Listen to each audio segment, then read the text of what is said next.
Alex running Archaludon, Sinistra, Pelipper, Golden Goat, Dragonite, and Ursaluna. So let's start breaking down these teams. Alex's team should be one that's familiar to you all if you watch the Latin America International Championships because they finished second place there. This is easily one of the most common team compositions. Michael, though... He used last year to win, right? So, I mean, that's going to be pretty hard to take down. But over on the other side, a player that is no stranger to competing, Alex Underhill, 3-time regional champion. Last year, won a regional championship as well with this team that is...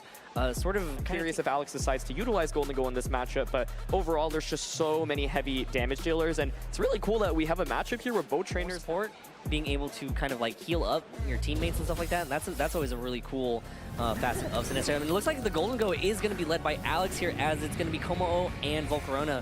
Again, that Volcarona with access to that Rage Powder will be able to possibly take away a possible trick, as well as, you know, just redirect and protect this Kommo-O. Yeah, critically, there is that Power Gem on Golden Go. The initial version of this team has Protect, but Power Gem is a tech that you can utilize to specifically hit things like Volcarona as well as Charizard. So turn one here, you have the ability to just go for a Power Gem, right? And that can potentially just knock out the Volcarona. Dragonite, of course, applying a lot of offensive pressure with that Scale Shot as well. And so I think Michael caught in a pretty tricky position here, right? You can commit to, you can see the hover for Heat Wave here, but with no Tera, you are vulnerable to just getting hit by that Power Gem.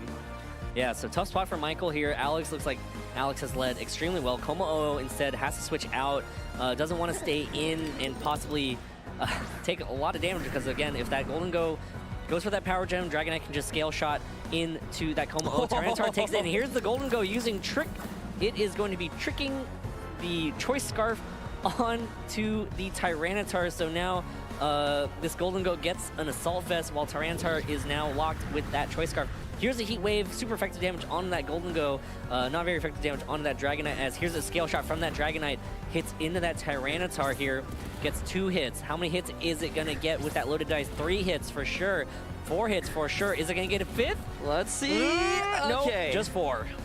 Really exciting turn there. So we do end up seeing the Trick rather than the Power Gem. Power Gem, of course, you don't want to Power Gem into a Protect on Volcarona, because then the Volcarona can just swap out on the next turn. It's really awkward. Michael takes advantage of that fact and says, you know what, I don't think you're actually going to click it, so I'm just going to go for the Heat Wave here immediately. The Assault Vest is actually paying dividends onto the Golden Goal, allowing it to take that Heat Wave a little bit better. But Dragonite here critically now no longer has its multi-skill active, of course, with the damage chipping away at it. And so for Michael, I think he probably really wants to prioritize this Kommo. So the idea is, look, I don't want to just render it useless by getting the Choice Scarf tricked onto it. Let me conserve it. And now he still has it in the back. But Alex, of course, does have a decent amount of offense from his side. The Tyranitar getting the Choice Scarf actually can be pretty handy as well. But the question is, will you be able to just, you know, handle the Scale Shots right now from Dragonite? Because Dragonite is applying a lot of offensive pressure, and the Volcarona here is not a Fairy Tera either. Yeah, so Dragonite protects itself here, doesn't want to possibly take a Rock Slide from that Tyranitar, as Volcarona will now be content to redirect attacks as Tyranitar goes for the knockoff straight into that Golden Go. Hey, enjoy that Assault Vest, I'm knocking it off, as it picks up the KO on that Golden Go. So pretty free turn right there for Michael, but now Alex will be able to switch in a Pokemon and possibly reposition himself to be in a better spot. Yeah, it does get a free switch in there. I was thinking maybe, you know, Dragonite there had the opportunity to go for Scale Shot. It's going to be Pelipper coming out. So one thing that I'm really curious about is, what is Alex's final Pokemon? I would assume it's going to be either the Ursaluna or Archaludon. Both are pretty powerful. Archaludon actually had Ursaluna here would have had a decent position to just come out and threaten with a lot of offense immediately. The Dragonite right now still, of course, pressures with Skill Shot, so Dragonite playing a little bit passive last turn to guarantee the free switch in here. So Tyranitar right now, of course, vulnerable to getting hit by that Skill Shot, but the Rage Powder here will redirect it away. Yep, so Volcarona can tend to go for a Rage Powder here. Tyranitar locked into that knockoff, as Dragonite will use Scale Shot into that Volcarona slot, so 4 hits for sure. There's the second hit. There's the third hit. How many hits is it going to be for Dragonite? Yeah, it's going to matter too. So here's the 4. Let's see. The 5th. Oh! No! Volcarona hangs on with just a sliver of health because Dragonite just could not find that 5th scale. Dragonite will be at 2 stages of increased speed now, as Tyranitar will knock it off and pick up the KO onto the Dragonite. So Pelipper now will be able to move here. Doesn't matter. Dragonite's knocked out. The loaded dice doesn't matter. It's just floating around there somewhere. And here's the Muddy Water. Connects on both Pokemon. Picks up the double KO. So Tyranitar and Volcarona both fall to this Pelipper Muddy Water. But it's going to be the final 2 Pokemon for each side. So Pelipper on Alex's side. A unrevealed 4th Pokemon over there as well looks like it's going to be Kommo-O and Sinistra over on Michael's side. Yeah, critically, the Pelipper here running Muddy Water rather than Weather Ball, which you typically see. The Muddy Water is so helpful in a scenario like this where you get to ignore that redirection, and it is going to be Ursaluna as the final Pokemon. So this is a really interesting endgame because we still have Tera's available, of course. The Sinistra here not really able to take advantage of its ability. Kommo-O is not going to actually threaten the Pelipper with a ton of damage right now. And of course, you can go for that Iron Defense, but then you are risking just getting hit by a Hurricane. Of course, the Sinistra here can redirect a Hurricane away, but no redirection here, no Tera here this turn from Michael's end. And so you, of course, risk just eating up a Hurricane immediately into that slot. Yeah, so possibly the Kommo-O's holding on to the terrestrialization for later on, but is scared to do so right now because of the Ursaluna over on Alex's side. So Michael could probably try to dispatch some Pokemon, or at least try to get a better feel for the land before committing that terrestrialization. Also the same from Alex's side of the field. As Ursaluna protects itself, trying to get that Flame Orb to activate, and Kommo-O uses this opportunity to go straight for an Iron Defense. Again, no redirection from the Sinistra, so Pelipper goes straight for the Hurricane into that Kommo-O and gets a one-hit KO. Big knockout right there. So now it's just going to be the Sinistra versus the Ursaluna and the Pelipper. So Sinistra using Machagacha here, hits into that Protect, will be able to break the Focus Sash over on the Pelipper. But again, huge Hurricane from that Pelipper on Alex's side of the field to try basically just end the game right there. Yeah, Michael, I think, was basically saying, look, you know that I have the Tera here. I think you're probably going to consider Weather Balling into this slot instead, but Alex just decides to go for it, right? Because he knows there's redirection potential from Sinistra, but even if it goes for that Rage Powder, Hurricane, super effective. So Pelipper, just a really key offensive tool in this end game, and I think Michael was willing to play really risky at a couple points in this game, right? Turn one, potentially just eating up that Power Gem, and of course this turn as well, but Alex gets the immediate KO onto Kommo, putting into a really tough spot. And honestly, because it's Ghost Tera and Ursaluna, even if Kommo had set up, it still had a really uphill battle. Ghost Tera is one of the best ways you can handle body presses from the Kommo, even when it's boosted. Yeah, so Sinistra will Terrasilize here. Ursaluna will Terrasilize into the Ghost type. Funny enough, this Sinistra, as you mentioned earlier, has Shadow Ball, so can still hit this Ursaluna for super effective, but Pelipper using Hurricane here, hits into the Sinistra, bringing it down to under 50%. Gets the confusion here, but again, the writing is kind of on the wall for this Sinistra here, as here's an Ursaluna headlong rush into that Sinistra, gets the KO, so Alex Underhill will take game one here versus Michael. So Michael's got some drawing to do leads as they're getting underway here in game two. Dragonite and Archaludon for Alex, so a little bit of a switch up there, and it looks like it's Primarina and Tyranitar for Michael, so both players switching it up here. Sandstream is going to kick up, you know, some chip damage onto that Dragonite here. So, yeah, there's that Primarina that you were thinking that was going to do so well. Yep, it would do so well, but there's the Archaludon on the opposing side, and Tyranitar has been led, so you can just switch in Pelipper here, win the Weather War immediately, and I think this makes a lot of sense. You don't want the multi-skill on Dragonite to be broken, and Tyranitar being led is kind of a gift here for Alex, and so very free switch into Pelipper here on turn one. The main decision is, do you want to Electroshot into the Primarina? You could just Body Press into the Tyranitar, for example, but either way, I think Alex having a huge advantage being able to correctly predict the Primarina adjustment. Yeah, so Primarina will switch out. Kommo-O takes its spot. Will be able to take this Electroshot way, way better than that Primarina that was in that spot. So here's Archaludon's first special attack boost. It will connect here into the Kommo-O. Kommo-O hanging on, not very effective, so great switch right there. As Tyranitar using this turn to go for a knockoff, gonna knock off that Focus Sash. So doing some decent damage there, but most importantly, Pelipper's on the field, Rain is up. Archaludon's getting rolling. It is, yeah. There was the opportunity to go for that body press onto the Tyranitar here, but ends up going for the safer target into Primarina, so Michael making a nice defensive pivot there, doesn't really take too much damage, but he's still caught in an awkward spot, right? Like, the Archaludon right now can threaten with the Electroshot into the Tyranitar slot. You can even potentially, like, double up into it if you think, like, there's a switch happening right now, and so we do see the switch, so this turn is already really big. What does the Archaludon go for? Is it Electroshot into the now Primarina switch in? So Tyranitar switches out. Primarina takes the Tyranitar spot, and now Alex, what's Alex going to do? Here's the throw chop! Oh! Throw chop from Kommo-O into Pelipper. Pelipper hangs on as Archaludon charging up right now, going to get to its second stage of increased special attack. And this is what Archaludon really likes doing. It really likes just setting up. Gets it too, yep. Here's that Electroshot in that Primarina, one-hit knockout there from that range. So, again, Alex just playing perfectly here. Pelipper hangs on. Pelipper using this turn to set up Tailwind, so now Alex's team is going to be very speedy. This is really difficult to come back from, I think, if you're Michael. It doesn't even get the knockout onto Pelipper with the throw chop. Of course, critically, a Kommo-O on a composition like this will not really invest that much in attack. The reason why you carry throw chop is to hit your ghost-type Pokemon, especially something like Golden Go, which is so common in Walls the Kommo-O. And so, yeah, does not at least lose the Kommo. That could have been a Hurricane that turn. Hurricane may have just ended up winning the game, but of course, Alex wants to cover for a Protect on Kommo, a Tera, a Switch. It's very safe to go for that Tailwind, but yeah, caught in a really difficult spot, and I think if you're Alex, you want to conserve your Pelipper here because you want to be able to click Electro Shot for the remainder of the game. We see another adjustment, which is Corviknight being brought out to the battle, but right now, there's just not very much offensive pressure from Michael's end. He needs a couple of turns to get set up, but how are you going to get it set up when you're facing Tailwind on the opposing side, as well as an Archaludon that's already at +2 special attack? Yeah, that's tough too. Like, seems like Michael has been using.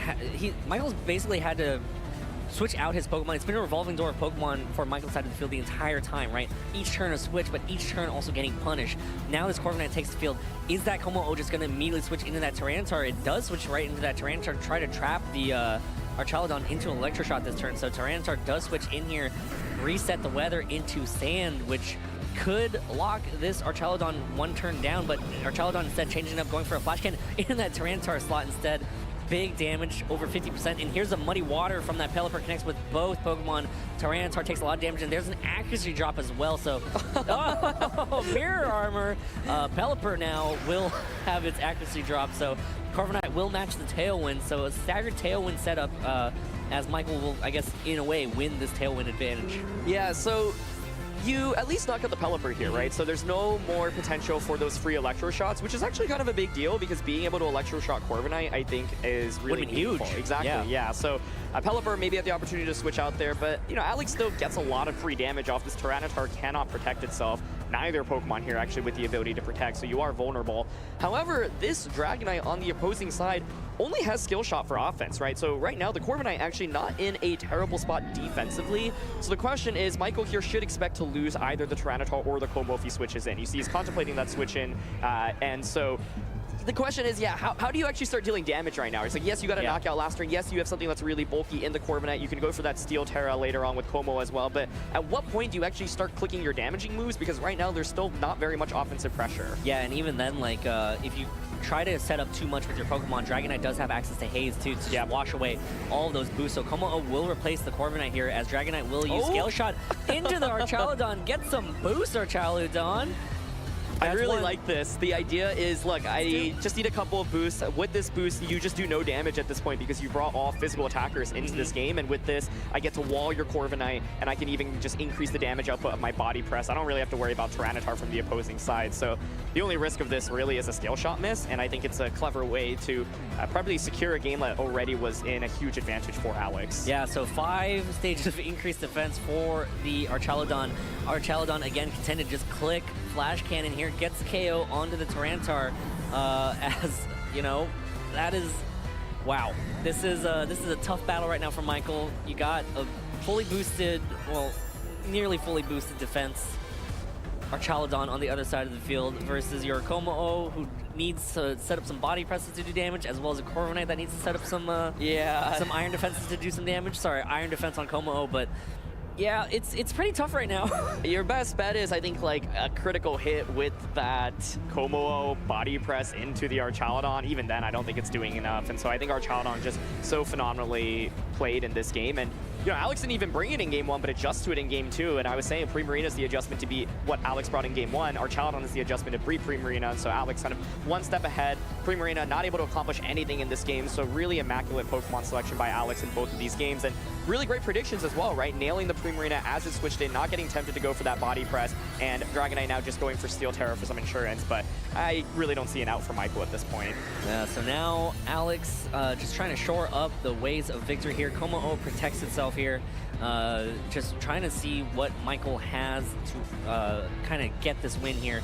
As Kommo-O protects itself from the Scale Shot from that Dragonite, and Archaludon will use Body Press here, connects into that Kommo-O Protect. So great Protect right there from Michael's side. What's this Corviknight gonna do? Corviknight gonna go straight for a Brave Bird here into that Steel-type Dragonite. Not very effective damage, so not much damage being dealt. But again, you can't even set up. You can't even go for Iron defenses. Yeah, it's still really tough. I like that play by Michael because now at least you've stalled out Tailwind on the opposing end. This is a key turn where you at least have staggered your Tailwind by a turn, and Corviknight here does have access to bulk up. The Dragonite also committed the Tera, right? And so the main thing here is Archaludon just completely walls the Corviknight right now. So it's a question of, yeah, do you want to go for Iron Defense here, hoping to survive the Scale Shot? You do have the Steel Tera available on the Kommo-O, but if you Steel Tera, then you become weak to Body Press. And so Alex probably willing to just double up into the Kommo-O slot again right now. And if you knock out Kommo-O, the Corviknight just really shouldn't be able to beat the Archaludon. So the question here is, can you potentially survive 2 attacks from the opposing side? Maybe a Skill Shot miss can turn a little bit of momentum over towards Michael, but this is a key turn. Dragonite actually, though, opting for the Protect here, maybe just content to stall out that Tailwind and then just body pressing here. Yep, Kommo-O does get a chance to go for an Iron Defense this turn, so going to bolster those defenses. Raising sharply, also boosting the amount of damage that that body press will do. And here it is, a setup turn for the Corviknight as well. A bulk up, boosting its attack and defense. But again, doesn't matter if Dragonite can just go for a Haze. Here's a Flash Cannon, and Kommo-O, big damage, and Kommo-O hangs on. But again, like, writing might be on the wall here. Again, Dragonite has access to Haze. Yes, you will be washing away Archaludon's boost, but at the same time, like, you're also washing away Corviknight and Kommo-O's possible for damage output. Yeah, I gotta say, Michael's doing everything in his power to keep himself in this game. Now, critically, this is the big turn. Okay, just going for that Tera, trying to go for the body press onto the Archaludon. But yeah, I don't know. Like, the question is, first of all, does it even do enough damage? And that's the start. But I think Alex has, you know, Michael's done a good job playing around Alex a little bit, saying, like, I'm so behind in this game. Because, like, Dragonite could have Scale Shot it last turn, instead goes for the safe Protect here. So we are finally going to see the Tera here on the Kommo. Of course, this now will allow it to really wall the Scale Shot and, yeah, be able to survive the Dragonite from the opposing side. But is it enough, right? Yeah, because Tailwind is just so safe here. Tailwind's just going up again, so... is it Flash Cannon, though? If it is, does it survive by any chance? It's just body press. No, just body press right into the Kommo-O, gets the KO there, so Kommo-O gets knocked out, so that's always tough to see when your Terastallization gets knocked out immediately. So Kommo-O gets knocked out, Corviknight does get to move here, but again, Corviknight will match Tailwinds, but Corviknight only has access to Brave Bird against these 2 Steel types. Yep, it's really tough. I think Michael did all he could in his power, and what he was basically hoping for there is for Alex to mess up and get greedy and click Scale Shot rather than Tailwind, but the Tailwind there is basically guaranteed, ensures that your Archaludon will be able to move first, and so I think Alex really just one step ahead throughout this entire battle, and Michael doing really everything he could to try to keep himself in it, but honestly, as soon as Primarina fainted, I think it was basically battle's canceled. So the battle was canceled, Michael Zhang forfeits, and it looks like Alex and Michael are going to hug it out, but Alex is... Oh! Oh! The transfer of...